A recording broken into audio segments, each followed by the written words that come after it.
gran lugar. Así me gusta. Súper bien planeado. Los vinimos a conocer acá. Así es. Entonces, Romina, Diana, Paula. ¿Y ahí está? Listo. ¿Espera? No. Ya te entonces, espera. Dejamos esa.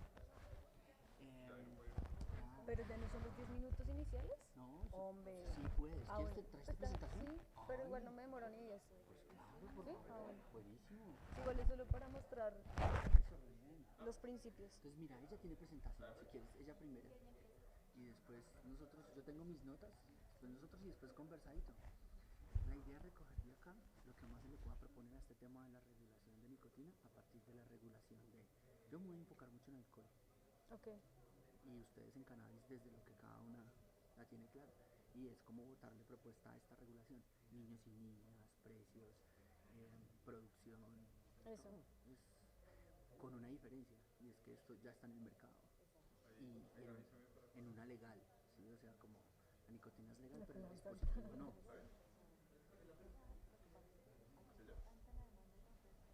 Que tiene que entrar, o sea. Sí, no, marica, esto está... O sea, yo es que estoy más impresionado. No. Sí, los otros más. Está más bravo que la marihuana. ¿Listo?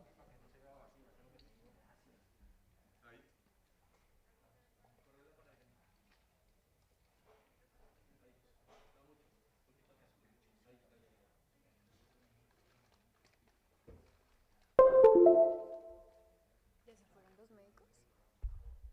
No, están arriba. Porque ¿Te acuerdas de Manuela Pisa, una que estaba en Elementa hace resta, que era como socia de Adriana hace mucho? ¿Por qué? Es la sobrina de Hugo. Sí, sí. No, ellos están arriba interviniendo en el Congreso, que está re caliente el Congreso y la audiencia. Porque allá sí es de hijo puta para arriba, sí. Nosotros somos muy decentes. ¿Listo, Romina? ¿Listo, fácil?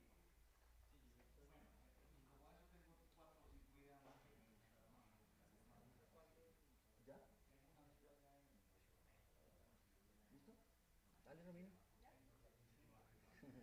Préndelo, apriétalo duro hasta que salga el verde. Eso.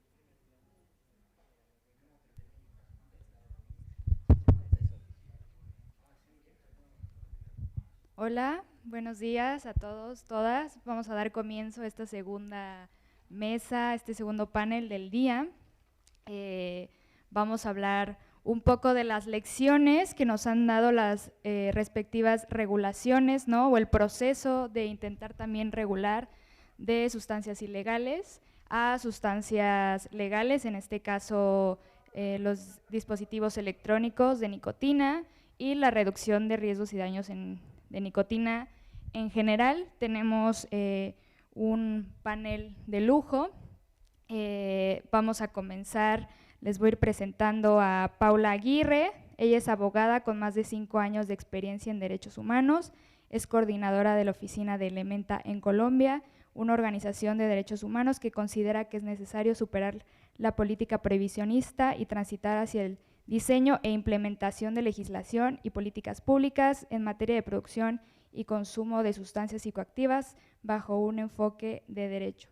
También tenemos a nuestro querido Julián Quintero, él es sociólogo y tiene un máster en estudios sociales de ciencia y tecnología, es fundador de la corporación ATS, investigador técnico y activista en temas de drogas con énfasis en reducción de derechos de personas consumidoras y participación. También es fundador del proyecto Échele Cabeza cuando se dé en la cabeza, primero en Latinoamérica en reducción de daños en espacios de fiesta, análisis de sustancias y gestión de riesgo y el placer.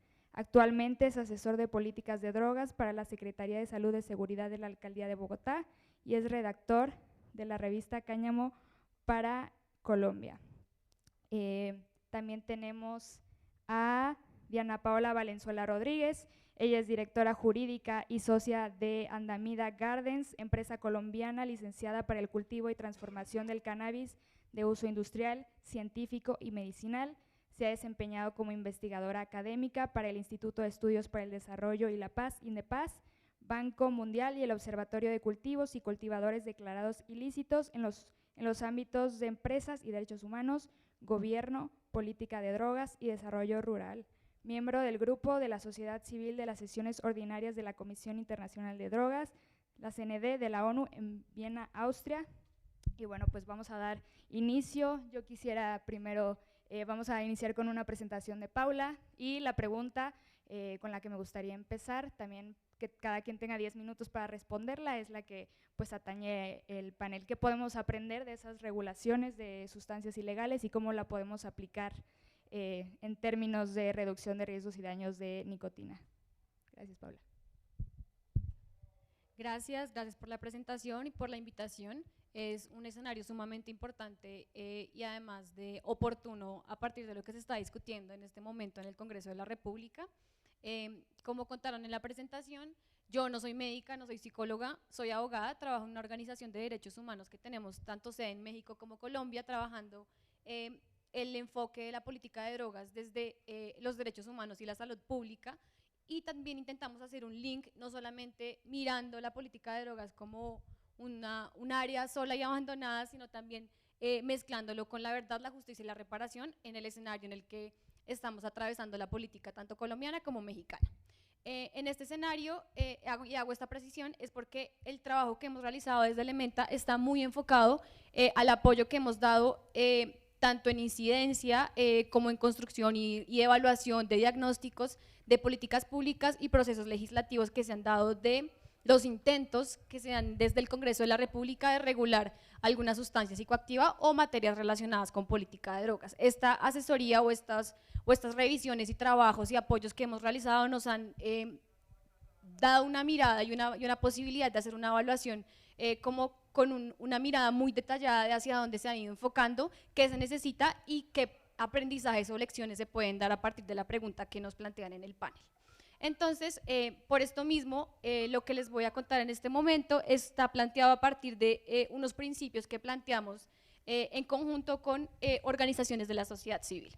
Organizaciones de la sociedad civil que nos unimos en una coalición que se llama Acciones para el Cambio y decidimos montar una forma de trabajo colaborativa para poder llevar nuestro trabajo a escenarios de incidencia tanto nacional como internacional, planteando opciones y miradas de derechos humanos para la regulación, dándole definitivamente la espalda a las opciones prohibicionistas. Entonces, a partir de estos principios que les voy a contar, muy rápidamente, no voy a tomar ni 10 minutos, están planteados para la regulación del uso adulto del cannabis en Colombia.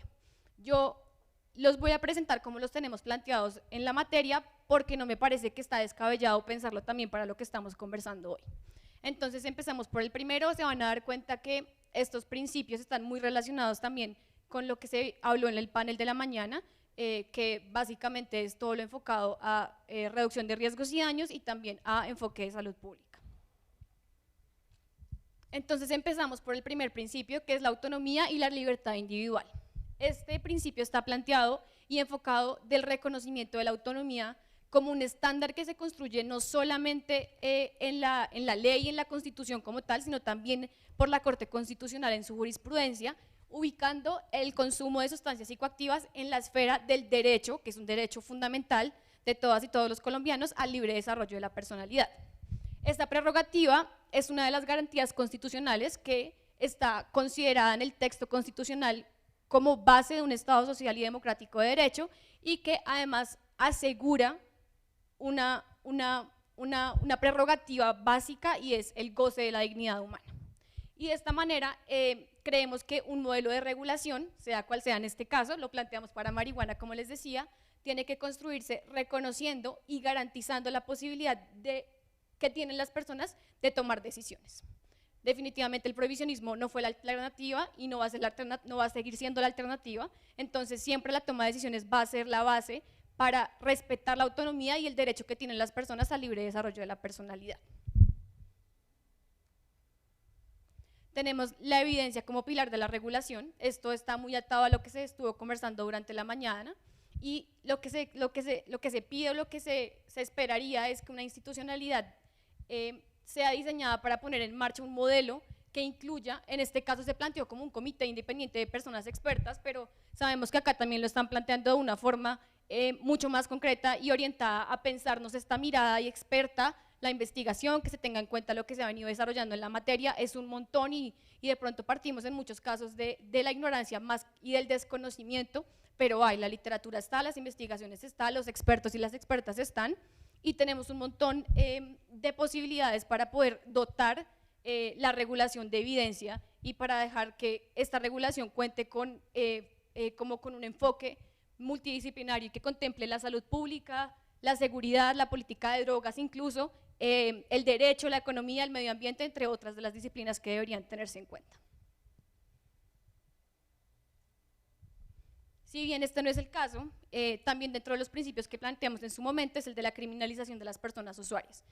Sabemos que para las drogas consideradas como ilegales hay criminalización administrativa de facto en el caso, por ejemplo, de la posesión o consumo de sustancias psicoactivas como la marihuana, la cocaína y otras drogas.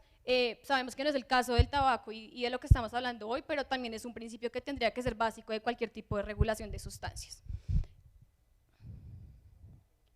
La prevención y reducción de daños como política pública que tiene que ser una forma complementaria a la regulación.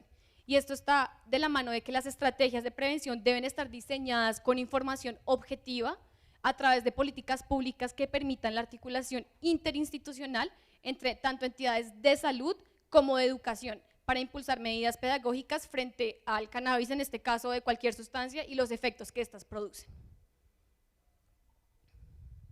Tenemos estos tres principios planteados para la regulación de marihuana, que es el comercio justo y el desarrollo sostenible, la participación de pequeños y medianos cannabicultores y el enfoque diferencial en favor de comunidades indígenas, esto atendiendo al contexto en el que se desarrolla la regulación colombiana.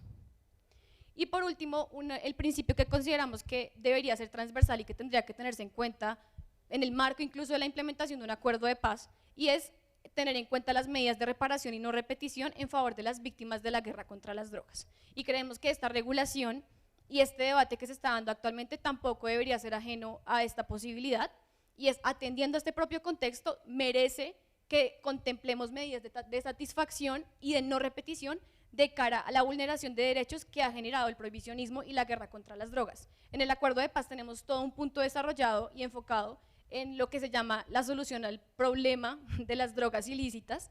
Entonces aprovechemos también ese campo de acción que tenemos ya todo un marco contemplado y enfocado y que genera la posibilidad de que la legislación contemple estrategias dirigidas a beneficiar a poblaciones que han sido afectadas por la prohibición, y un ejemplo de esto es la población cultivadora y otras personas en situación de vulnerabilidad, como las personas que han sido privadas de la libertad por delitos relacionados con drogas. Y estas medidas no dejan de lado y no excluyen la importancia que tiene el Poder Legislativo en el asunto, que sé que en la tarde hay un panel dedicado a este asunto, y es también tener en cuenta los antecedentes penales, alternativas de encarcelamiento y pensar otro tipo de estrategias que incluyan la posibilidad de que la regulación le dé paso a estas medidas y no se salga del contexto, o sea, como hagamos regulaciones a la colombiana, regulaciones que tengan en cuenta lo que estamos viviendo, lo que está pasando y cómo podemos ayudar e impulsar procesos incluso internamente. Entonces yo dejaría ahí la parte de principios.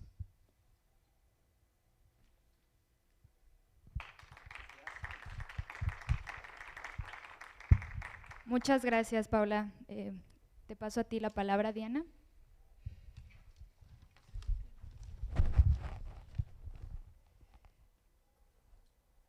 Sí, pues de la pregunta general, que ya después se desarrolla como en estos escenarios específicos, lo que podemos decir es que de las lecciones del cannabis medicinal, que es lo que más ha tenido implementación hasta ahora, ¿sí? Que ha tenido este marco regulado que arrancó desde el 2017 y que apenas tuvimos como la primera actualización de las reglas este año, pues podemos decir que vamos lento, pero al mismo tiempo, como lo decía el médico que nos estaba acompañando ahora en la presentación, si se ve en perspectiva, pues nos está rindiendo y el debate se está desarrollando mes a mes a cada hora está saliendo un nuevo estudio, un nuevo artículo publicado, un nuevo estudio de caso, ¿sí? Porque también son muchos casos de la vida pues, clínica de los médicos en su ejercicio diario, que nos están dando informaciones muy concretas sobre las posibilidades en muchos tipos de trastornos y de enfermedades,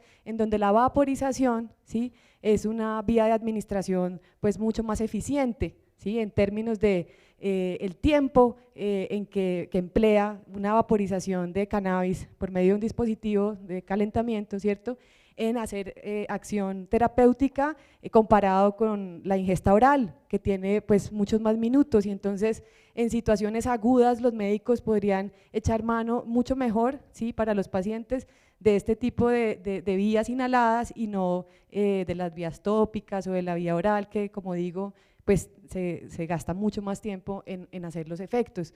Entonces lo que se puede dejar como lección es que definitivamente, como lo decías en los principios, Paula, un enfoque en la evidencia, pero una evidencia muy amplia, que no es solamente la evidencia, digamos, dura del estudio clínico en sus 4 fases, etcétera, sino también de la experiencia clínica, ¿sí?, de los médicos que alrededor del mundo cada vez están trabajando más en red y están compartiendo la información, y que basados también en la ética médica, que también está reglamentada y tiene una ley de la República desde el 82, pues hay una responsabilidad grande, y es que más allá de la oferta farmacéutica que esté en un país determinado, si el médico tiene un conocimiento y puede acompañar a su paciente con una terapia que definitivamente es una alternativa seria para su condición, pues está en el deber moral y ético de hacerlo.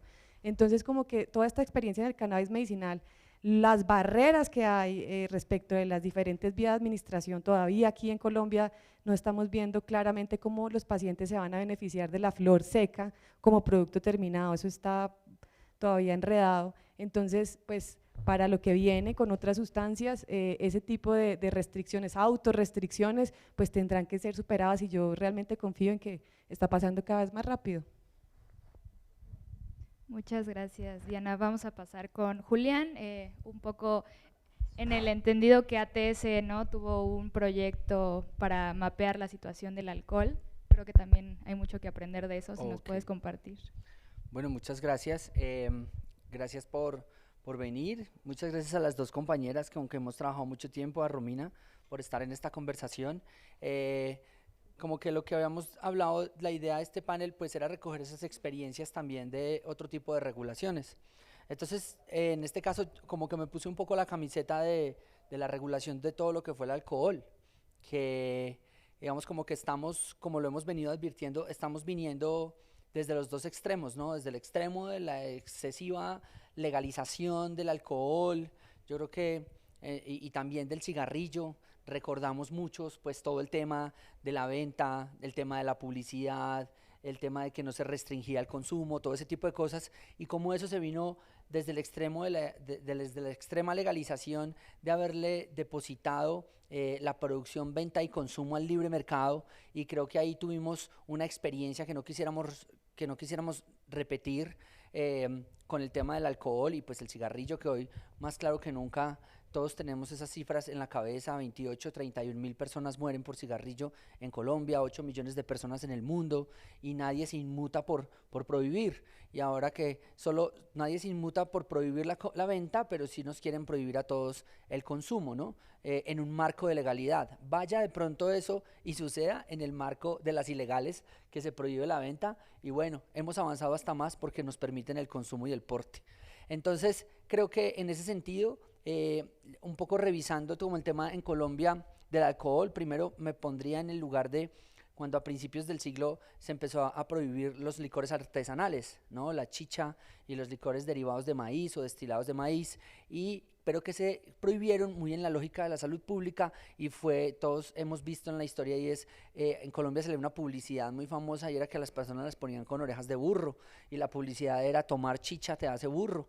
Pero era una primera prohibición que, más allá de que quería imponer y tener el mercado dominado por parte de Bavaria y de las empresas de alcohol, pues también él estaba apuntando, o por lo menos la intención era en términos de la salud pública, porque sí había muchos reportes de que las prácticas de producción y consumo de la chicha pues generaba problemas de salud pública, problemas de salud, etcétera, etcétera. Entonces, una primera regulación de ese tipo. Ya hacia la regulación más reciente, que tiene que ver con la famosa ley de 1994, prohíbase la venta y consumo de alcohol a menores de edad. Creo que es como el primer momento donde empieza una regulación a partir de la prohibición, que eso también es algo que siempre se tiene que empezar a revisar, y a partir de ahí pues tomaron mucha ventaja las regulaciones a partir de la restricción, y se cree o ha creído la institucionalidad que prevenir es restringir la venta, restringir la publicidad, restringir el acceso, subir impuestos, y de alguna manera podemos reconocer que las únicas dos sustancias que tienen un descenso medianamente constante en consumo pues son el alcohol y son el cigarrillo, y podría también decirse que gran parte de ese descenso está asociado a la restricción. Todos hemos visto cómo desapareció Marlboro del carro de Ferrari, todos hemos visto cómo desapareció en Colombia la Copa Mustang, era como el campeonato de fútbol lo financiaban los cigarrillos. Menos mal desaparecieron cosas que bastante perversas como las chicas águila y la cosificación, y fueron desapareciendo todo este tipo de publicidades y este tipo de patrocinios a partir de una regulación estricta, pero la institucionalidad olvidó la prevención y olvidó la salud y se volvió en una institucionalidad resolutiva. Digamos que se quejan mucho de que gastan inmensas cantidades de dinero en el sistema de salud atendiendo a las personas que tienen enfermedades derivadas del consumo de cigarrillo, pero no invierten un solo peso, literalmente, en hacer estrategias de prevención. Con Alejandra, mi compañera, nos dimos a la tarea de jugar a los derechos de petición, enviamos un derecho de petición al gobierno nacional preguntándole cuánto dinero había recibido por impuestos del tabaco en el últimos 2-3 años. Vimos como del año 2015-2016 recibían, a ver si me atrevo a decirlo en dólares, como porque hay mucha gente afuera y mientras hace la conversión y vuelve, más o menos en Colombia podríamos decir que estaban recibiendo 180-200 millones de dólares en impuestos al año 2016. Ahí llegó toda la restricción, que fue la época de Alejandro Gaviria, que se subieron los impuestos, todo eso, alcanzamos a llegar a cerca de 350-450 millones de dólares al año, lo que equivale, si no estoy mal, a 1.1 billones de pesos. Y les preguntamos al mismo tiempo cuánto dinero han invertido en estrategias de prevención enfocadas en el tabaco, y la última se hizo en el año 2015 e invirtieron como $15,000 en 2 comerciales, y la última, hace 2 años se pasó el último comercial. Entonces uno llegaba y decía, bueno, tanta restricción, solo hace restricción, solo recibe impuestos, pero no hace prevención. Entonces, digamos que ahí empiezan todas estas estrategias donde de alguna manera el Estado olvida que su función principal no es restringir, sino que debe ser educar, que debe ser prevenir, que debe ser acompañar. Después de eso, entonces salto al alcohol, que ya me llama mucho la atención y empieza a ver como un cambio significativo, y es que en el año 2010, decreto 120 del año 2010, es muy interesante para quien lo quiera ver, y es un decreto que sale del gobierno nacional que se llama las pautas del saber beber, saber vivir. El gobierno nacional, a través de un decreto, indica que es posible saber vivir, saber beber, y ahí empieza todo este truco de las C del consumo responsable. Y empezaron a hablar yo me acuerdo que se hablaba de la C del consumo responsable, y era calidad, cantidad, comida, compañía, conflicto, condón, conductor elegido, y el Estado mismo dice, oiga, se puede consumir de manera responsable el alcohol, que creo que eso es un paso muy significativo. Hoy en día, yo creo que con la maduración de los conceptos uno podría decir, ya no se dice consumo responsable, por Dios, no diga que nada es responsable, y es muy lamentable saber que el Ministerio de Salud quiere caminar o quiere empujar y abordar el tema del alcohol con la misma lógica del convenio marco de tabaco, y digamos que eso es bien peligroso, pero Colombia ha tenido unos avances ahí que son interesantes, y eso ¿Qué les digo del 120? Se materializó en unas acciones muy bacanas. Nosotros fuimos unos operadores de eso, pero también en Cali lo hicieron, en Medellín lo hicieron, y era algo que se llamaba como las zonas de rumba segura.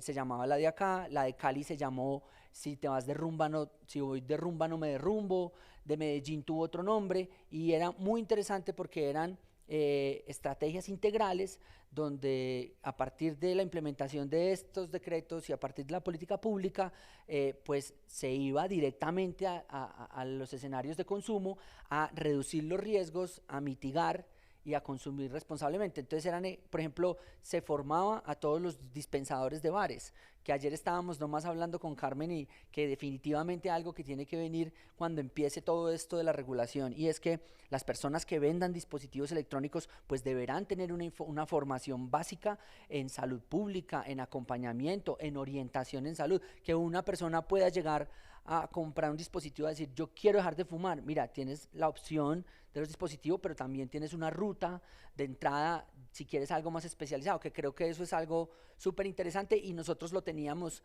en esos proyectos, y era que por ejemplo, se formaba la gente de los bares, se formaba los meseros, en la calle había personas distribuyendo información, proyectábamos, y en el año 2012, durante año y medio que se operó, sí se logró demostrar que descendió en 24% los indicadores de alto impacto social, que eran 4 indicadores en esa época, que eran, aquí en Colombia les llaman paseo millonario, que te cogen en un carro borracho y van y se ocupan todas tus cuentas, las riñas, las lesiones personales y otro indicador. Fue muy interesante, pero fue un año de gente todos los días en la calle, todos los fines de semana, y bueno, entonces creo que eso es algo que uno debería aprender para lo que se viene con el vapeo. Y creo que un cuarto elemento, entonces hablé de la chicha, hablé de la ley 124, el decreto 120, bueno, la política pública en el año 2007 habló de mitigación, creo que ahí va resistiendo todavía. Este decreto, el gobierno mismo diciendo que se podía tener claves para saber beber, saber vivir. También el tema del alcohol empezó a trabajar sobre efectos colaterales muy interesantes. Entonces, con el tema de la movilidad, ustedes han visto como, pues obviamente con el castigo, pero en Colombia se han duplicado y triplicado las multas y lo que le pueda a uno pasar por andar conduciendo ebrio y todo eso. Y lo mismo en temas judiciales con el tema del asalto sexual, relacionado con la posibilidad de de incapacidad de responder, también mediado por el tema de alcohol. Me parece interesante. Hay dos cosas para terminar, y es que me parece que el papel de la industria en todo lo que es hablar del tema del alcohol, la industria del alcohol tiene la posibilidad de estar más metida en el tema de las políticas públicas, algo que todavía está muy vetado para la industria del tabaco, que me parece muy interesante, porque a veces son como ayer Francisco terminaba una reunión, un taller que teníamos con una reflexión súper profunda,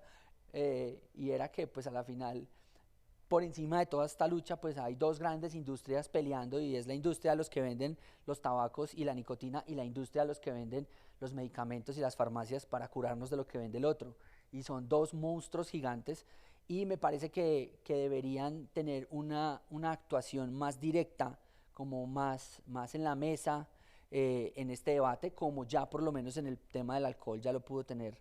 Uno por lo menos ve que las grandes industrias, la cerveza y el alcohol y los importados, se sientan con el ministerio y se dan rayo, pero pues a algún acuerdo llegan, y eso es interesante.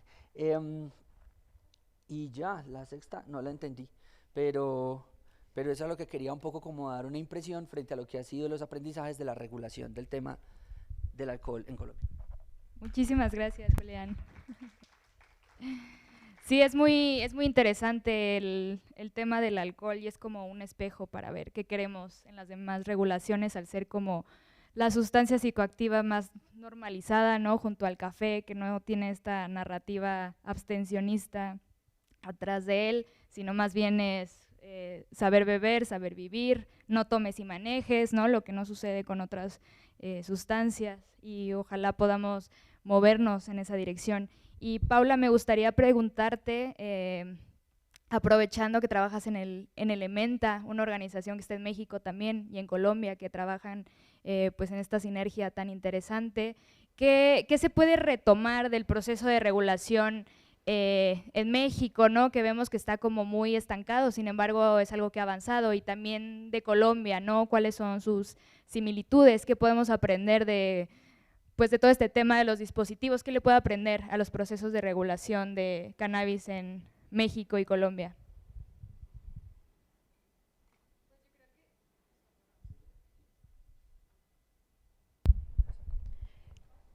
Yo creo que son procesos diferentes, pero igual interesantes en cada una de sus experiencias, pero que tiene un punto en común y que vale la pena destacar y al mismo tiempo replicar, no solamente para la regulación de la que estamos hablando hoy, sino para cualquier tipo de estrategia que se plantee planear o mover al respecto, y es la participación de la sociedad civil. Yo creo que es un punto sumamente importante que vale la pena destacar, que vale la pena replicar y que vale la pena impulsar aún más. Es esta participación, esta importancia que han tenido en impulsar la propia regulación, los procesos, las discusiones, en casi que hacer veeduría. Esto es un concepto que sé que es muy colombiano, que es el de veeduría, y es estar detrás de nuestros congresistas, de nuestros representantes, y pedirles que hagan su trabajo, pedirles que hagan hagan el trabajo para el que los votamos y las votamos, y es que impulsen esas estrategias que están enfocadas a solucionar fenómenos y circunstancias que tienen que abordarse sí o sí desde el ámbito legislativo, porque son quienes tienen la función de hacerlo en cada uno de nuestros países. Entonces yo quisiera destacar un poco esta importancia que han tenido, porque yo sé que en México han jugado un papel muy importante en cuanto a los amparos y lo que se ha venido moviendo de forma casi que de litigio estratégico, podría decirse así, y también acá en Colombia en cada uno de los proyectos. Y si bien acá nuestra regulación está enfocada en este momento, o pues lo que tenemos de regulación está enfocado a los usos medicinales, y estamos intentando dar los pasos para el uso adulto y también para otras sustancias, se han realizado muchas mesas públicas y audiencias y discusiones y también socialización de los proyectos, alimentación, correcciones con la sociedad civil, con la sociedad en general, y no solamente en Bogotá y no solamente en capitales, que también ese es otro punto importante que creo que vale la pena pensarse, y es dejar de creer que las regulaciones y los movimientos de sociedad civil están localizados en grandes ciudades, en capitales, y pensarnos en todas las personas a las que debería llegar la regulación, que queremos que se involucren y que de pronto no están involucradas y deberían estar. Yo creo que eso también es un punto importante. Y le sumaría que si bien no es tal vez la mejor práctica si hablamos de buenas prácticas, pero quisiera destacar la importancia que tienen y que juegan en estos aspectos los medios de comunicación. Las narrativas que han venido replicando, que le han pues hecho el juego al prohibicionismo definitivamente en cuanto a regulación de drogas no legales, y tenemos que pararle bolas, tenemos que saber cuál es el rol que han tenido, ayudarles a replantearlo y también darles duro cuando lo están haciendo mal, porque no podemos seguir haciendo el juego que ellos han venido haciendo, porque ha sido un rol sumamente activo en el prohibicionismo, han sido casi que representantes o managers del prohibicionismo, y tenemos que hacer que esto cambie, que tengan un giro y cambiar las narrativas y enseñarles a cambiar las narrativas. En el caso de política de drogas, nosotras desde Elementa hicimos un kit que se llama Desintoxicando Narrativas. Es un manual de política de drogas para que las y los periodistas aprendan de política de drogas y sepan al menos decir y enfocarse a la hora de hablar en medios de comunicación, porque lo que vemos, leemos y escuchamos es sumamente casi que vulnerador de derechos humanos en términos de lenguaje. Entonces también esto es una experiencia que tiene que traerse, tiene que pensarse y tiene que replantearse de una forma estratégica, porque sabemos que son cosas diferentes, pero que es un aliado y un enemigo que vale la pena tener en consideración a la hora de cómo se impulsan estrategias y cómo queremos difundir también información verificable y también evidencia que tenemos y los beneficios o no beneficios que tienen algunas de las estrategias que se están implementando. Muchísimas gracias, Paula. Qué bueno que sacas a colación el tema del kit de Desintoxicando Narrativas, porque creo que en este caso, ¿no? En el caso de los vapes aplicaría, ¿no? También crear un manualcito para pues quitarle como todo este estigma y esta mala fama que se ha ido construyendo, ¿no? A lo largo de los años, ya es tiempo. Y Diana, a mí me gustaría preguntarte, pienso mucho pues en las personas que son usuarias de cannabis medicinal, y quieren también alternativas, ¿no? A la combustión, también se pueden utilizar estos dispositivos para la cannabis. ¿Cómo crees que esta narrativa prohibicionista está afectando a las personas usuarias y qué camino se puede tomar? ¿Los ves incluidos en esa regulación? ¿Crees que son muy distintas? No hablando obviamente de cannabis medicinal, sin THC. ¿Cómo ves el panorama, Diana? Bueno, el cannabis medicinal también trae al THC, ¿no? Eso de que el THC es el psicoactivo o el embriagante y el CBD el medicinal, creo que ya estamos cerca de superarlo. Pero con respecto al tema medicinal, ¿cómo se relaciona acá? Pues también has dicho una cosa, Romina, muy clave, y es que ya están los usuarios, o sea, ya están las personas, incluso los pacientes, por sus propios medios, de manera individual o a través de ayudas pues, de gente en otros países o como ellos mismos han podido ilustrarse, accediendo a vaporizadores para poder pues, acceder al cannabis y tener un efecto pues, mucho más rápido, localizado o pues, benéfico para la condición determinada. Pero entonces, como no están reguladas las condiciones de calidad y seguridad, ¿cierto? Entonces están, de nuevo, como pasa en todos los escenarios prohibicionistas, trasladando el riesgo y los daños al paciente, porque entonces el paciente no tiene derecho a la calidad, no tiene derecho a las condiciones mínimas de seguridad de lo que está consumiendo o del dispositivo que está usando. Hay una proliferación que quedó ahorita pues clara de marcas y de tipos de vaporizadores y eso también pues va muy de la mano con excipientes de muy dudosa procedencia y de baja calidad que se están usando en estos dispositivos como la glicerina, el propilenglicol, sí, creo que lo dije bien, propilenglicol, y la vitamina E, que fue una de las cosas que causó escándalo recientemente en Estados Unidos por unas muertes que se produjeron por el tema de la vitamina E y por el efecto que eso tenía en los pulmones, no por el cannabis, porque ahí sí yo puedo decir algo más fuerte de lo que dijo el médico, por cannabis no hay el primer fallecido por sobredosis, porque tenemos tan poquitos receptores en el tallo cerebral que es imposible que se dé un paro cardiorrespiratorio. Yo también soy abogada, no soy médica, pero estoy muy familiarizada con esto, además porque es muy extraño encontrar una sustancia tan fisiológicamente benigna, ¿sí? Entonces estamos como en un espacio para poder aplicar esa experiencia clínica, esa experiencia de caso, ¿sí? Porque definitivamente los beneficios están muy por encima de los posibles riesgos y sobre todo de un riesgo fatal, o sea, no estamos en ese espacio. Entonces para volver otra vez a la pregunta, ¿cómo se linkea esto? Pues definitivamente los detrimentos o digamos los riesgos asociados a la falta de regulación que garantice calidad y seguridad, ¿sí? Porque, o sea, yo soy abogada y estoy permanentemente en esa dicotomía de, bueno, yo lo que quiero es más regulación o yo lo que quiero son condiciones seguras, ¿sí? De calidad, que me permitan acceder a las cosas, porque la excesiva regulación también va en detrimento del acceso y eso lo están padeciendo muchísimo los pacientes en el ámbito del cannabis medicinal, ¿sí? Y los fabricantes también. Ahorita estamos avanzando porque, por ejemplo, ya va a poder dispensarse las fórmulas magistrales, que son un medicamento pues como muy individualizado en droguerías, sí, apenas este año, porque antes era pues en establecimientos con mucho más control. Entonces, bueno, poco a poco vamos materializando ese acceso. Pero pues en términos de las lecciones, ¿sí? Y para ámbitos ya más de la dignidad humana, del fuero interno, de las libertades individuales, de todos estos derroteros ya en un consumo adulto de las sustancias, pues debemos echar mano de la evidencia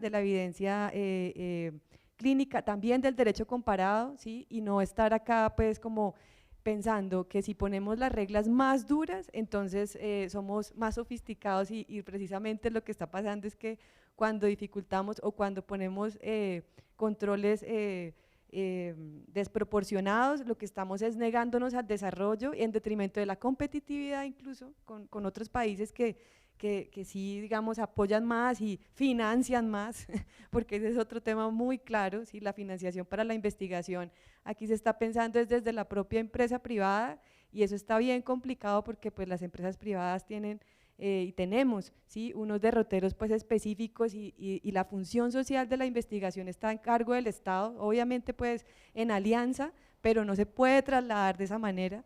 Entonces nos falta todavía poder llegar a eso, ¿no?, a la materialización de recursos que generen verdadera prevención basada pues en la educación. Y yo creo que definitivamente esas son las lecciones. Necesitamos que los reguladores nos aseguren los mínimos, ¿sí?, para que de ahí podamos seguir creciendo, seguir fluyendo y sobre todo seguir accediendo. Gracias. Muchas gracias, Diana. Sin duda todavía falta mucho campo que abordar en la cannabis medicinal, como bien me corregiste al principio, que pues más bien me traicionó el inconsciente porque estaba pensando en CBD, pero justo ahí esta creencia de que CBD medicinal, THC adulto psicoactivo, ni te le acerques, ¿no? Entonces, pues es muy interesante también cómo se habla de reducción de riesgos y daños cada vez más en cannabis, de utiliza una pipa de cierto material, filtro, pero cuando hablamos de nicotina, pues se da por hecho de que no hay ninguna opción y que la respuesta es dejar de fumar definitivamente, ¿no? Entonces eso nos habla de un abordaje muy pobre. Y bueno, Julián, me gustaría preguntarte que nos hables un poco más de, pues, del alcohol, ¿no? ¿Cuáles son las diferencias y semejanzas que ves ahora en los dos mercados? Un poco que nos hables del informe, si has visto cómo que ha cambiado el tipo de usuario de alcohol, no sé. Pues yo creo que nosotros ahorita estuvimos monitoreando mucho todo lo que fue el consumo de sustancias en la pandemia, ¿no?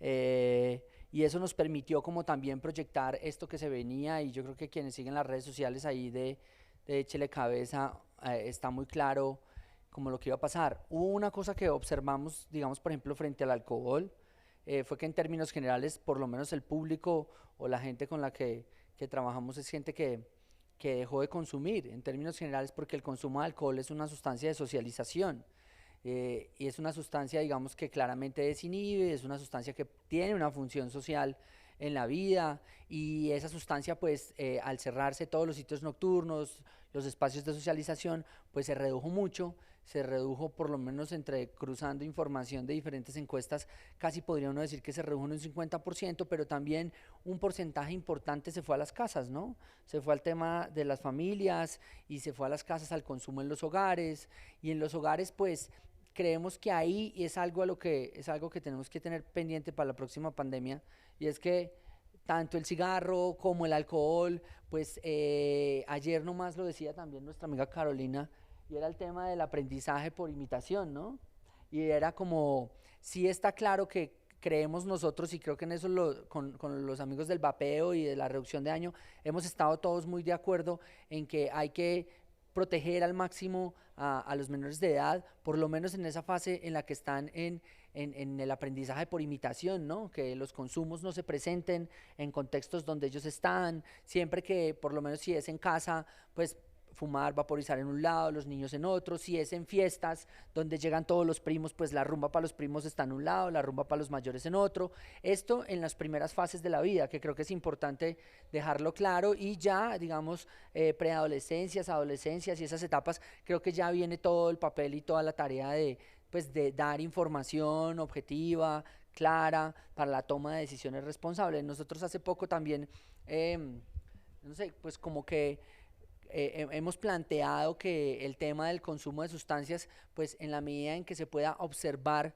con tranquilidad como una experimentación más que se da en esta fase de la adolescencia, donde estamos probando con todo, estamos probando con la sexualidad, estamos probando con la masturbación, estamos probando con la velocidad, sí, que estamos probando con el riesgo, pues que estamos probando con las sustancias, que en la medida en que a una persona se le pueda dar herramientas, tanto desde el ejemplo como desde la información, del afecto, de la comunicación, para que el momento en el que se le aparezca esta exploración de la vida, pues pueda tomar una decisión responsable, o si no va a ser responsable, pues que por lo menos asuma las consecuencias de la decisión que va a tomar, y que creo que eso tiene que ser como parte de ese proceso de la vida, ¿no? Entonces, eso por el lado de lo que sucede con el alcohol, de lo que hemos visto con el alcohol, el cigarrillo, con la nicotina.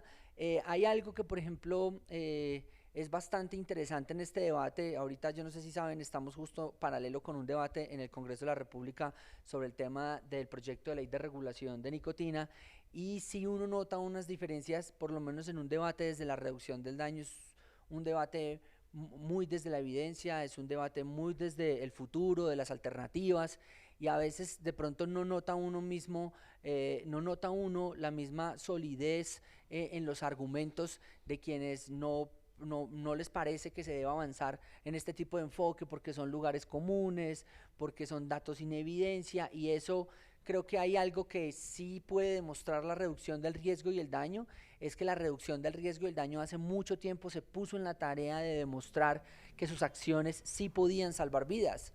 Sí, yo creo que todos los que hemos pasado por reducción de daños conocemos el caso de Inglaterra cuando se empiezan a entregar jeringas y en los 80s, y básicamente era, vamos a dar jeringas para que la gente no se muera de VIH, porque se mueren más de VIH que por sobredosis, y en 7, 8 años entregando jeringas de manera ininterrumpida en el mismo lugar con un protocolo descendieron del 55% al 5%, algo así, que son los estándares más o menos que se pueden manejar soportables. Creo que esa tarea, y lo hemos demostrado con temas de consumo de alcohol, lo hemos demostrado con temas de consumo con todo este tema de los análisis de sustancias en el año 2014, 15 y 16, que logramos demostrar que hubo un descenso por el ingreso a la intoxicación, por el ingreso de urgencias a la intoxicación por drogas en el sistema de salud de Bogotá.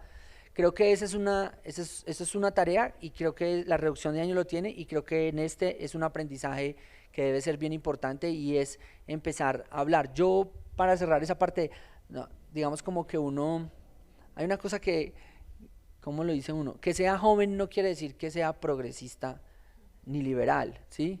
Ni que sea viejo quiere decir que sea conservador o tradicional. Yo creo que a mí, digamos, por ejemplo, ver a los 3 doctores de ahora, que son personas mayores, que por ejemplo el doctor Terán o el doctor Caballero, que llevan 25, 30 años, 40 años, y siempre han estado en el mundo de la neumonía y en el mundo de la nicotina, y yo creo que ellos han visto morir muchos de sus pacientes y han visto pasar mucha gente, y un día se apareció la reducción del daño, se apareció la tecnología, la ciencia, y dijeron, pues sí, yo lo comparaba como el señor que siempre, como para la respuesta de una dolencia del corazón, optaba por rajar y operar, y de un momento a otro apareció una tecnología y dijo, bueno, esta tecnología sirve, pues demos el salto. Entonces creo que eso es una demostración súper interesante de cómo la ciencia, la evidencia, y también como la capacidad de reinventarse está dando, es como un ejemplo muy bacano que está apareciendo en este tema, que me llama mucho la atención. Muchísimas gracias, Julián. Me da gusto que hayan tenido como esta investigación. Nos contabas también de la encuesta, ¿no?, que hicieron para, pues, saber qué sustancias estaban consumiendo, ¿no?, en un contexto de confinamiento. Creo que es muy interesante, y pues es la pregunta del millón también lo que mencionabas de qué hacemos con pues los menores de edad, porque creo que coincidimos todos, todas en que queremos pues este tipo de sustancias lejos de ellos. Sin embargo, pues la realidad es muy distinta, ¿no? Entonces también habría que empezar a hablar de reducción de riesgos y daños también para ellos de una manera, de un enfoque diferente y de una manera integral. Y Paula, me gustaría preguntarte, desde Elementa hablan mucho de una regulación de cannabis con justicia social, ¿no? Pues que sea una regulación que no beneficie únicamente pues a las grandes empresas, ¿no?, sobre todo internacionales que quieren cooptar el mercado, sino que voltee a ver a las personas cultivadoras, a las comunidades campesinas, ¿no?, que tienen ahí pues un daño sustancial que ha sido causado por la prohibición. Pero ¿tú qué crees? ¿Cómo se podría aplicar la justicia social en términos de nicotina? Es una pregunta bien interesante, bien difícil, y que no me había pensado hasta hoy, porque pues tal cual como lo dices, cuando uno piensa en justicia social en términos de regulación, en este caso del cannabis, uno piensa como, bueno, ¿qué poblaciones queremos que no queden excluidas y que además se beneficien de esta regulación, que seguramente le va a dar mucha plata a muchos, pero que queremos que no deje por fuera a ciertas personas y que al mismo tiempo han sido afectadas, en este caso, por la guerra contra las drogas?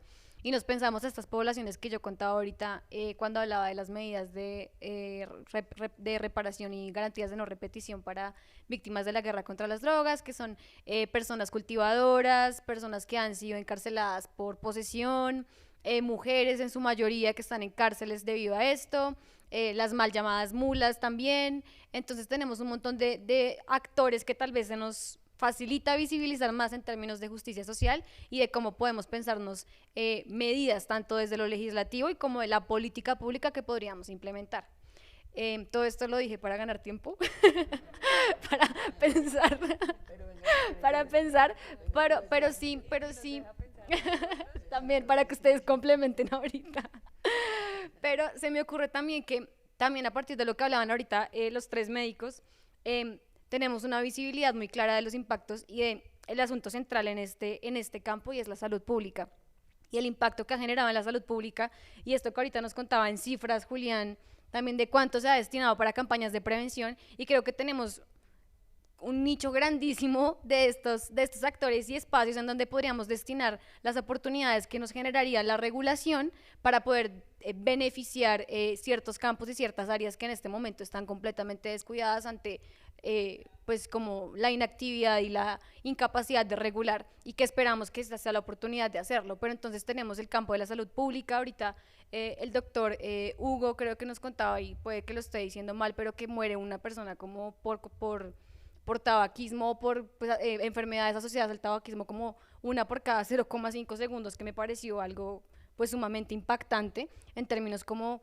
que numéricos de lo que implica y que realmente impacta, y ahí tenemos como un campo muy fuerte hacia donde podríamos dirigir recursos, esfuerzos, mirar y pensarnos políticas públicas que estén atadas a la regulación y donde podamos destinar recursos enfocados a mitigar, otra vez, que esto también podría incluso considerarse que es una reducción social de riesgos y de daños, que es hacia dónde vamos a enfocar estos recursos y estos esfuerzos en términos de salud pública. También se me ocurre que los niños y las niñas es un grupo etario que no podemos dejar por fuera y que tenemos que enfocar en la forma en la que generamos campañas de prevención y de educación, porque otra vez la prohibición no va a dejar que las personas consumen y usen sustancias, sean legales o no legales, o productos que sean legales o no legales. Entonces tenemos que pensarnos y llegar a ese escenario en el que va a existir o se va a dar la posibilidad. Entonces tenemos que dotar a las personas, y en este caso a las niñas y niños, de la posibilidad de educarse y de prevenir y de alargar ese primer momento del consumo y del cara a cara o el enfrentamiento con las sustancias. Muchísimas gracias. Pero sí, no, echémonos ahí el salvavidas entre todos, porque no es fácil, pero sí hay como tres cosas, dos elementos en temas de justicia social. Uno es el acceso al negocio. Yo creo que cuando escribieron esto, y creo que por ahí hablamos, estaba muy en la onda de las personas víctimas de la guerra contra las drogas, que los cultivadores de cannabis de toda la vida pudieran entrar, sí o no. Pero por ejemplo aquí pasa mucho con el tema del vapeo, y es que, o sea, que hay una gran industria que tiene las posibilidades económicas, tecnológicas, re fuertes de quedarse con este negocio, pero si no lo sabían, y ayer me lo decía también Francisco, y más o menos cerca del 85-90% de este negocio está en manos de los pequeños, de pequeñas empresas de vapeadores, de pequeñas empresas de vapeo, de pequeños inventores, de Entonces, el año pasado recuerdo mucho que cuando empezó a correr el primer proyecto de ley para regular estos dispositivos, en la mitad del camino, cuando ya iba a pasar una de las comisiones, metieron un mico que llamamos acá, y era que solo se permitían los dispositivos cerrados. Y casi que solo dispositivos cerrados era sacar del negocio a todos los pequeños, y era dejar esto solamente en los 4 o 5 gigantes que manejan dispositivos cerrados. Entonces fue como, o sea, dejaron ver los dientes, el monstruo dejó ver los dientes y se cayó el proyecto de ley en gran parte por ese mico que metieron al final. Entonces, una cosa que creo que es importante es que la regulación de este tipo debe permitir también la injusticia social, el acceso a los pequeños productores y a los pequeños negociantes del vapeo. Si nosotros que pasamos por las calles todos, yo no he visto como una tienda de vapeo repetida, como 2 o 3, casi todas son únicas, ¿sí? Como la tienda, casi todas son únicas de un emprendedor, entonces eso me parece que es muy importante y hay que empezar a dejar eso claro. Y por el otro lado está justicia social del acceso al producto. Los productos, pues son productos costosos, la mayoría, y cuando va subiendo de precio pues se va poniendo más costoso, y lo que ya sabemos con historia es que pues las enfermedades pulmonares y las enfermedades del cáncer afectan más, de manera más severa, a las personas de bajos recursos, a las personas pobres. Entonces también, digamos, en algún momento, ya sea, porque tampoco estoy diciendo que entonces, o sea, qué bueno que todos puedan acceder a productos de calidad, a dispositivos de calidad, buenos, a través de un sistema de salud subsidiado, pero también que las personas que no tienen recursos también puedan acceder, y eso está muy asociado al precio, pero también va a estar muy asociado al impuesto, porque cuando esto, digamos que en esta primera fase, yo he aprendido un resto con mis amigos vapeadores, en esta primera fase se supone que primero vamos a regular los dispositivos, pero después vendrá todo el tema de las cargas impositivas y vendrá todo el tema de lo fiscal. Entonces creo que ese es un segundo elemento que hay que dejar muy claro, y es que las personas que no tienen muchos recursos también puedan acceder a dispositivos, ya sea a través del sistema de salud, a través de subsidio, y que ahí tenga como que lo revise muy bien cuando se vaya a aplicar impuestos a estos aparatos. El año pasado creo que en algún momento intentaron aplicar impuestos y eran como 2-3 veces más de los impuestos que le querían clavar o que ya tiene el cigarrillo, y era como, o sea, básicamente era abrir el negocio para el mercado ilegal y todo lo que eso puede implicar. Entonces creo que esos dos elementos dejaría en términos de justicia social. A ver, Diana, ¿y usted? Sí, pues ahí retomando esos buenos planteamientos, muy buenos planteamientos para justicia social, pensando en las dificultades en lo que está regulado ahorita para cannabis, ¿no? Entonces, tenemos el ámbito medicinal, pero también está el ámbito industrial. Acuérdese que fueron 3 desde el principio, ¿sí? Científico, medicinal. La ley no lo dijo en el título el industrial, pero lo tuvo como definición y fue un tipo de licencia, entonces ese uso ya estaba, digamos, habilitado, porque es que Colombia no tenía necesidad, o sea, no está prohibido el uso industrial. Desde las convenciones eso estaba dispuesto, ¿sí? Artículo 28, numeral 2, todo lo que no sea medicinal y científico, entonces cabe dentro de lo industrial. Entonces, incluso pues todo, ¿no? Sin embargo, pues aquí ya se han dejado límites, y es que en el uso industrial no puede haber presencia de THC mayor al 2% o 2 miligramos por mililitro.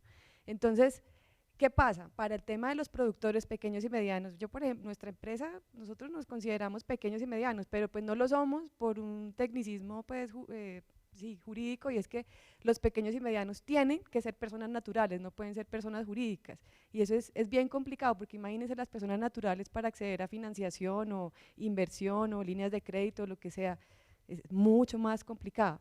Bueno, entonces estamos en ese ámbito. De todas maneras, somos pymes. El 97% de las empresas que estamos en este momento licenciados somos pequeñas y medianas empresas. Estamos además pues comenzando un sector.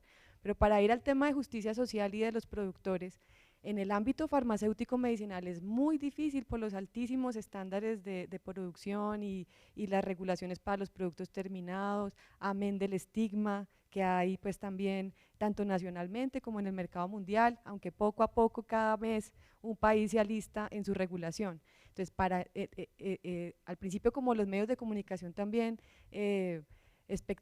espectacularizaron esto, si cabe la palabra, ¿sí? Y dieron este boom y esta fiebre del cannabis, y tanta gente se metió como sin tener claro, o teniendo más bien la esperanza de que la regulación iba a avanzar rápido, y entonces se llegan a estos momentos y ven que el ámbito medicinal o farmacéutico pues para nada los admite. Entonces está este ámbito industrial, ¿sí? Que ya tiene, digamos, otras aplicaciones, no solamente en fibras y en textiles o en combustibles, sino también en alimentos y bebidas, ¿sí? Entonces ahí es donde estaba en este momento la esperanza de los pequeños y medianos productores, de las pequeñas y medianas empresas también, para podernos desarrollar en un mercado en donde sean los adultos, ¿cierto? Ya en un contexto de alimentos y bebidas, ¿sí? Y de fibras también, y de otras aplicaciones, que podamos elegir pues este tipo de productos. Entonces ahí sí los productores van a tener un espacio para poder participar del mercado, amén de lo que en comparación con México pudiera hacerse es si ya pronto tuviéramos el uso adulto. Ahí es donde sí hay un espacio grande, volumen, y donde los pequeños y medianos productores que se dedicaban digamos a la producción del cannabis para el uso ilegal, o más bien la producción de cannabis ilegal por cuenta de la prohibición del uso adulto, de la producción para el uso adulto, entonces pues estarían llamados a hacer ellos la transición, ¿sí? Pero aquí tenemos como esta distorsión pensando que los que estaban o los que están todavía en esa condición tan desfavorable de estar presionados por el mercado ilícito para producir como una economía de subsistencia básicamente, les estén mostrando el cannabis medicinal y farmacéutico como la alternativa, cuando eso en la práctica pues es imposible. Entonces el enfoque de justicia social debe estar en una regulación que sea honesta en la medida del acceso tanto de los productores en el mercado como de los pacientes o de los consumidores ya en este ámbito industrial. Entonces pienso que ese mensaje hay que replicarlo con las asociaciones de productores, ¿sí? Que están todavía como en esa frustración de ver que todos sus esfuerzos se están viendo en vano por cuenta de los altos estándares de la industria farmacéutica, que les está reclamando que tienen que tener características, unas trazabilidades y unas condiciones pues muy costosas, y que pues lo sacan en automático. Entonces, de nuevo, necesitamos es un espacio de mercado realmente posibilitante, ¿sí? y que definitivamente pues respete las libertades individuales y las opciones de los adultos. Muchas gracias, Diana. Muchas gracias a los tres. Creo que sus respuestas se complementan muy bien entre sí desde sus respectivas áreas de expertise, y pues yo por lo menos me quedo con muchas reflexiones. Pues aprovechando que tenemos un ratitillo, me gustaría ver si alguien del público tiene una pregunta muy puntual. A lo mejor podemos tomar unas dos, ¿no?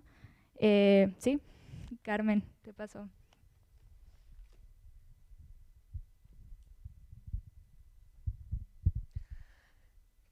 Una gozada escucharos hablar, la verdad. Sois unos maestros, lleváis muchos años en esto y se nota, y nosotros que venimos por tema nicotina, pues es un poco como wow.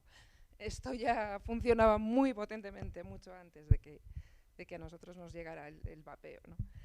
Nos ocurre, y a mí me ocurre en España, que uno de los principales argumentos que utilizan los antivapeo en España es básicamente que dicen que nos hemos adueñado del concepto de reducción de daños, y que la reducción de daños no se puede aplicar, según ellos, a nivel poblacional, que solo se puede aplicar a pequeños grupos o en pequeñas intervenciones. Vosotros sois expertos en reducción de daños, quisiera que me dierais una respuesta a eso. ¿Alguien más? ¿Sí? Ahí.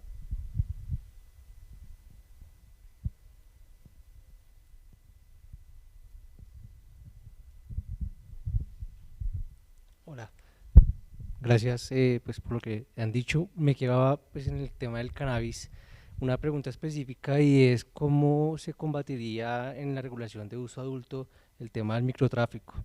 Pues aquí el tema del microtráfico es de muy fácil acceso y es muy económico, ¿sí? Entonces pues el 90% de los consumidores de cannabis en Colombia no están dispuestos a pagar, como en Estados Unidos, gramos de 10 a 20 dólares. Digamos, ¿cómo se combatiría ahí? Pues porque eso pues aquí sería difícil, además de que llegar a que sea un producto de consumo humano, pues necesita ciertas especificaciones, los cultivadores se tendrían que adaptar también a las instalaciones y adecuaciones que les garantice que su producto va a ser de consumo humano. Sería eso.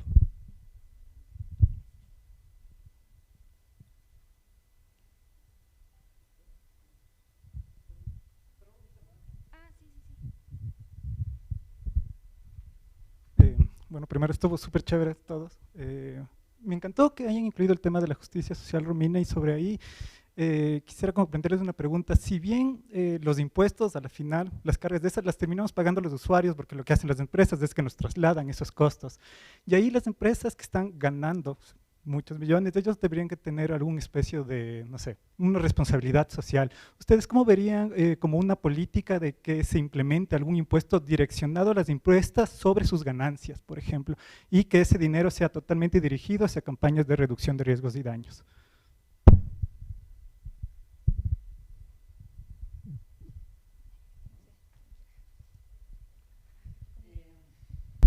Pues bueno, sobre la reducción del daño, pues Carmen, ha sido muy recurrente por parte de quienes no están de acuerdo con la reducción del riesgo del daño en la nicotina, acusar de que se apropió o de que nos apropiamos de un discurso de salud pública.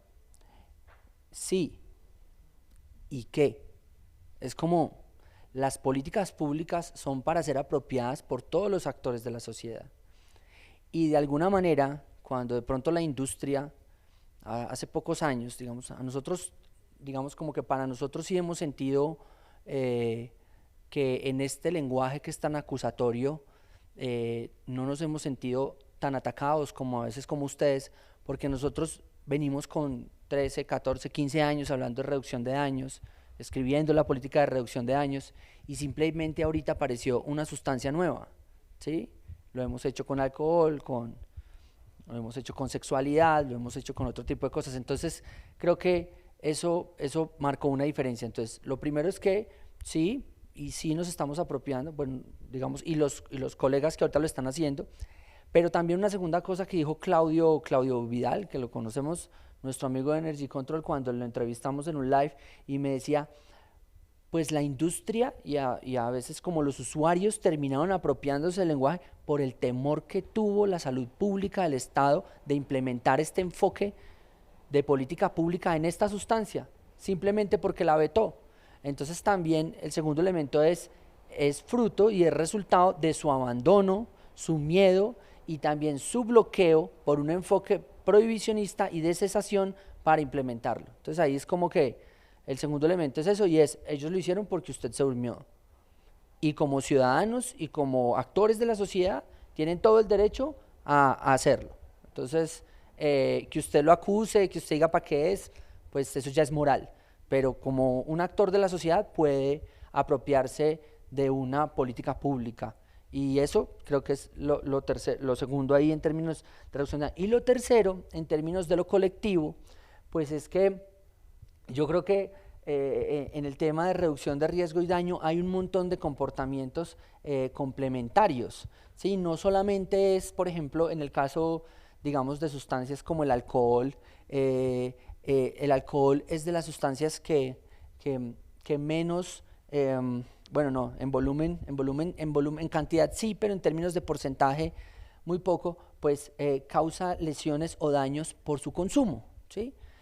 Las lesiones y los daños del consumo del alcohol están más asociados a los impactos en la convivencia y en la seguridad, ¿sí? Digamos que, por ejemplo, están más asociados a las riñas, las lesiones personales, a los accidentes de la movilidad. Entonces, en la medida en que usted puede actuar en reducción de riesgo y daño sobre el comportamiento de una persona en su consumo, está impactando el contexto de la comunidad en general. Entonces, no se puede pensar la reducción del daño como simplemente prácticas individuales de consumo o no consumo de una sustancia. En últimas, la Constitución en Colombia, y creo que la mayoría de nuestros países, nos permite hacer a nosotros con nuestro cuerpo lo que queramos y llegar hasta donde lleguemos, siempre y cuando no se afecten los derechos de los demás. Entonces, no es posible pensar y reducir una reducción del riesgo y del daño únicamente a un consumo, sino que claramente se hace porque impacta los otros comportamientos. Y simplemente para resumir, para darles un ejemplo pequeñito, el tema de las jeringas con las personas que se inyectan fue vendido como, y casi siempre lo han vendido como, vamos a darles jeringas para que no tengan VIH, hepatitis y no se mueran. Y entonces cuando lo vendes así y te paras en una comunidad, la comunidad dice, no, aquí no le vamos a alcahuetear. Entonces a la comunidad, ¿cómo se le vende? Vamos a tener vamos a darles jeringas porque cada vez que él venga me va a traer su jeringa, yo le voy a dar una nueva y usted no va a tener jeringas en la calle para que los niños se pinchen. Ah, bueno, ahora sí, entonces sí, reducción de daños, sí. Entonces creo que también tiene que ver con esa capacidad que tengamos de expresar y manifestar el riesgo colectivo que se presenta cuando no actuamos de manera individual. Gracias. Para responder la tercera pregunta, sé que había una persona incluso experta en impuestos que estaba invitada y creo que no pudo venir, Alejandro Rodríguez de Justicia, pero básicamente la respuesta es sí, o sea, debería plantearse la posibilidad de que, si sabemos que las empresas generalmente trasladan la carga a la persona que consume o pues al usuario o a la usuaria, tenemos que pensarnos que una forma en que la regulación incluya un apartado, una forma, una política en que las obligue y que les obligue a generar programas de responsabilidad social empresarial que esté destinado a asumir también la carga que les corresponde, y eso lo diría yo como en rasgos muy generales, porque también me pongo a pensar en un tema muy similar y que puede ser parecido pero al mismo tiempo no, y es que en el caso del contexto colombiano recientemente se ha venido evaluando el papel de las empresas, digamos, en el conflicto. Entonces es también, si bien puede sonar descabellado pensar que son cosas similares, es también mirar a las empresas como unos actores importantes en las dinámicas que se mueven y que se van dando en las comunidades y en este caso en los países en procesos tan importantes como en este caso que sería la regulación. Pensarlo así, pensarlos como actores importantes y que tienen que ser actores que cumplan con responsabilidad y con acciones específicas encaminadas a incluso minimizar riesgos y minimizar daños eventuales que puedan generarse, es algo que no es descabellado pensarse y que vale la pena contemplar y vale la pena incluso pues como llevarlo a los tomadores y tomadoras de decisiones para que lo contemplen a la hora de pensarse en un futuro. Y claro, pues todo se va dando como pasito a pasito y no puede uno como adelantarse un montón, pero una vez se den los pasos necesarios para llegar a pensarse ese escenario, es un escenario que vale la pena contemplar y que se necesita pensar la forma en la que otra vez no encuentren la forma de librarse de esa carga y terminen trasladándola a un tercero, otra vez también terminemos asumiéndolo las personas que consumimos o usamos lo que tengamos que usar.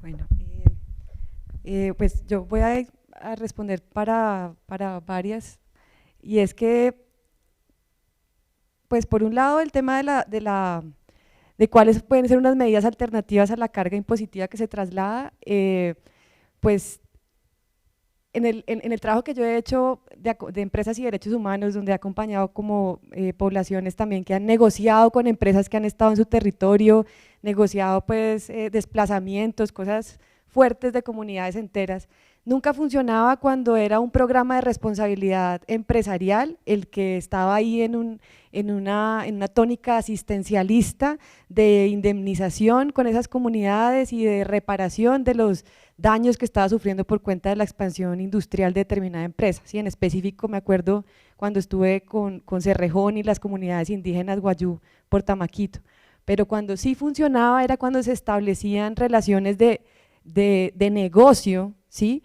entre ambos, entre comunidad y la empresa, es decir, si había a través de los emprendimientos, ¿sí?, habían líderes pues que estaban pues o sea, estaba gente muy preparada, ¿sí?, para desarrollar emprendimientos propios y que lograban que la empresa en el marco de esos programas de responsabilidad social o incluso fuera de ellos, porque ahí estaba la connotación asistencialista que nunca derivaba en desarrollo, se pudiera más bien financiar y volverse una especie de socios territoriales esas comunidades con la empresa. Y ahí yo creo que es como una evolución de esa relación, de esa responsabilidad social empresarial que a las empresas les sabe a veces tan mal y que lo que hace es como lavarles una imagen, sobre todo cuando han generado impactos ambientales y sociales en donde están situadas. Entonces, que pudiéramos trascender eso y decir de qué manera estas empresas realmente pueden generar beneficios económicos, pero en una relación de negocios incluso con esas poblaciones, o sea, que se puedan desarrollar emprendimientos pues de autoría, o sea, iniciativas propias, ¿cierto? Que no sean proyectos productivos, que también hemos visto la falacia de los proyectos productivos cuando a la gente, a las comunidades les asignan alternativas diseñadas en un escritorio o diseñadas pues por técnicos que no se adaptan realmente a sus planes de vida, a sus modelos de vida.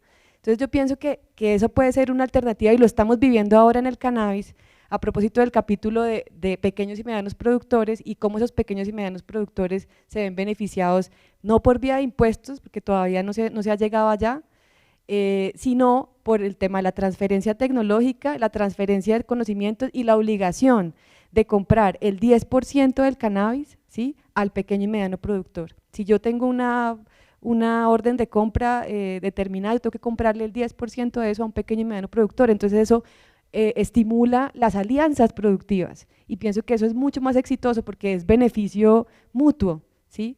Y estamos comenzando a implementar esa política que está muy interesante. Al principio se ha planteado solamente para el 10% del cupo, que eso implicaba que fuera cannabis psicoactivo y ahí era mucho más complicado porque el cannabis psicoactivo pues era de uso medicinal, o sea farmacéutico, y ahí pues los pequeños y medianos no cumplían el estándar, entonces las empresas, digamos, se podían salvar de esa obligación, pero ahorita ya lo superamos, vimos que en la práctica eso no era y que pues es cannabis psicoactivo y no psicoactivo, ¿cierto?, para uso industrial o para uso medicinal. Entonces pienso que ese enfoque, ¿sí?, un enfoque de socios territoriales, ¿sí?, y que podamos superar ese enfoque asistencialista que no nos ha funcionado ni como país, ni mucho menos a las comunidades cuando tienen relaciones pues con empresas, pudiera dar unos resultados diferentes y ya alejarnos de impuestos y también de la responsabilidad social empresarial pues a través de fundaciones y estos escenarios que pues realmente no son lo que esperamos, ¿no? Generan un desarrollo, sino una relación paternalista que muchas veces deja más pobres a las comunidades de lo que estaban al principio. Con respecto al tema de los precios, ¿cómo sería un uso adulto, cierto? Con esos precios del cannabis tan barato, tan bajo que hay en Colombia. En Colombia yo creo que es uno de los países con la marihuana más barata a nivel ilegal, ¿cierto? Pues hemos visto las experiencias de otras regulaciones tipo Uruguay que han tenido una política clara en torno a eso, y es que el control de precios hizo que el cannabis legal, el cannabis comercial, le compitiera en precio, ¿cierto? Hubiera una oferta, digamos, base que pudiera competirle a esa oferta ilegal, ¿sí? Y de ahí en adelante pues viene toda la calidad, que por supuesto se paga más por mejor calidad, y eso tiene que ir acompañado obviamente de la educación a esos consumidores, ¿sí? Así como se hace formación de públicos en cine, usted tiene que darle la información para que se pueda apreciar la calidad, y en esa medida yo creo que van esos dos componentes, ¿cierto? Control de precios, precios base, ver cómo lo hicieron en Uruguay, que también era un cannabis muy barato, pues el cannabis del mercado ilícito, y también pues obviamente la educación para apreciar la calidad y la variedad, la diversidad, que eso es una cosa que hemos perdido por cuenta del mercado ilícito, ¿sí? Yo no sé si ustedes han escuchado, me imagino, una variedad que le dicen variedad creepy. No, es que la creepy es la del narcotráfico, y creepy simplemente se le dio esa acepción al cannabis con altísimo contenido de THC, altísimo contenido, más del 20%, ¿sí? Entonces a esa marihuana se le terminó diciendo creepy, indistintamente, fuera de donde fuera, y pues fueron variedades o cepas o genéticas introducidas que no pertenecen a este fotoperiodo, y lo que hizo fue propagarse de una manera pues como una plaga, ¿sí? En grandes extensiones, etcétera, y entonces acá ha erosionado mucho nuestra biodiversidad en cuanto a las variedades, aunque hay gente muy juiciosa a lo largo y ancho del país que ha venido cuidando esos bancos genéticos y que yo sé que están cuidando las cosas muy bien para poder estar presentes cuando el escenario se abra. Pero entonces eso también va a venir con el mercado regulado del uso adulto, la recuperación genética, la recuperación de ese conocimiento en Colombia, ¿sí? Porque es que llevamos muchísimos años en relación con el cannabis. Acá se dice que no, que es que el cannabis nace pues en Europa Central y aquí después llega y llegó, los más osados han dicho que eso es como desde los años 30 que tenemos cannabis acá, cuando tenemos evidencia de que es mucho más larga nuestra relación y que bien cabría también tratarla como una planta tradicional, pero bueno, eso será otra discusión. Sin embargo, creo que esas dos cosas pueden atender el tema del precio y de la calidad. y creo que eso es. Pues muchísimas gracias a los tres, Julián, Paula, Diana, ha sido todo un agasajo escucharles y moderar la conversación y pues nada, vamos a tomar un receso de un poquito menos de 2 horas. A las 2 vamos a escuchar al representante de la Cámara, Mauricio Toro, para conocer un poco más sobre el proyecto de regulación que está en discusión. Perdón. Ok. Es que también dijiste lo del tema de algo apto para el consumo humano, ¿sí? Y ahí también es muy importante ir a las buenas prácticas de agricultura para alimentos, que es una cosa que ya tenemos aquí en Colombia desarrollada desde hace mucho rato, que lo que más tenemos aquí es agroindustria, en contraposición, digamos, al sector farmacéutico, ¿sí? En términos de la infraestructura que está dada. Entonces, hacer esa transición no nos va a costar tanto trabajo y vamos a poder aprovechar ahí sí verdaderamente el tema de las horas luz diarias que tenemos, de las condiciones climáticas, de las diferentes alturas, etcétera. Entonces, tener algo apto para el consumo humano y que lo puedan producir estos productores que están ahorita bajo el flagelo de la ilegalidad es completamente posible. Hay que hacer una transición, hay que hacer una descontaminación de suelos porque lo que le han echado pues es inaudito, ¿cierto? El triple 15 y todos esos pesticidas y herbicidas pues que no piensan en el consumidor sino en que sea rápido. Entonces la transición hay que hacerla y hay que hacer esa descontaminación, pero es posible y tenemos la infraestructura agraria para hacerlo. Muchas gracias, Diana. Entonces, pues bueno, nos vemos al rato aquí mismo.